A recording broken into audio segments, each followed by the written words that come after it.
बहुत समय पहले की बात है। चंपावन नाम का एक शांत और हरा भरा गांव था। उस गांव के एक कोने में घने जंगलों के बीच एक पुराना आश्रम था। वहां एक सन्यासी रहते थे, शांत, गंभीर और अत्यंत तेजस्वी। उनका नाम था स्वामी प्रभुदेव। लोग उन्हें बहुत सम्मान देते थे क्योंकि वे असाधारण ज्ञान और योग शक्ति के लिए प्रसिद्ध थे।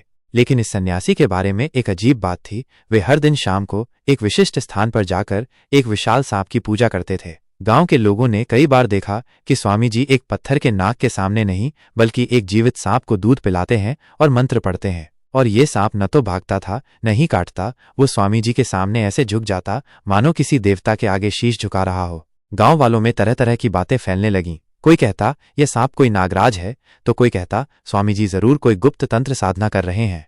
राजा विक्रमादित्य को जब इस रहस्यमय सन्यासी के बारे में पता चला तो उन्होंने खुद जाकर सच्चाई जानने का निश्चय किया। वे एक रात गुपचुप चंपावन पहुंचे और एक आम ग्रामीण वेश में आश्रम के पास छुप गए। रात के अंधेरे में स्वामी जी अपनी कुटिया से निकले, एक कलश में दूध लिया और जंगल के अंदर उस जगह पहुंचे जहां वो सांप रहता था। राजा ने देखा सांप सचमुच बहुत विशाल था, लगभग इंसान जितना लंबा। स्वामी जी जैसे ही वहां पहुंचे, सांप ने फुफकार मारी लेकिन फिर शांत हो गया। स्वामी जी ने दूध रखा और कुछ मंत्र पढ़ने लगे।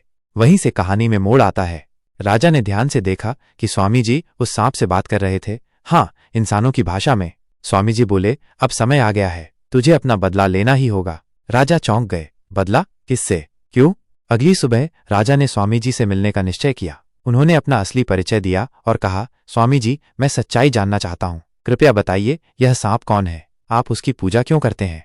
स्वामी जी ने कुछ पल मौन रहकर गहरी सांस ली और बोले, राजन, यह कोई साधारण सांप नहीं है। ये मेरा शिष्य है, राजकुमार अर्णव। आज से 12 वर्ष पूर्व वह चंपावन के ही पास स्थित चंद्रगढ़ राज्य का राजकुमार था। अत्यंत बुद्धिमान परंतु अभिमानी भी। उसे सिद्धियां पाने की तीव्र इच्छा थी। मैंने उसे तंत्र विद्या सिखाई, पर उसने उसका दुरुपयोग करना शुरू कर दिया। एक दिन उसने खुद को अमरनाग बनाने की साधना करने की जिद की और बिना मेरी अनुमति के गुप्त मंत्रों का प्रयोग किया। राजा ने आश्चर्य से पूछा, फिर क्या हुआ?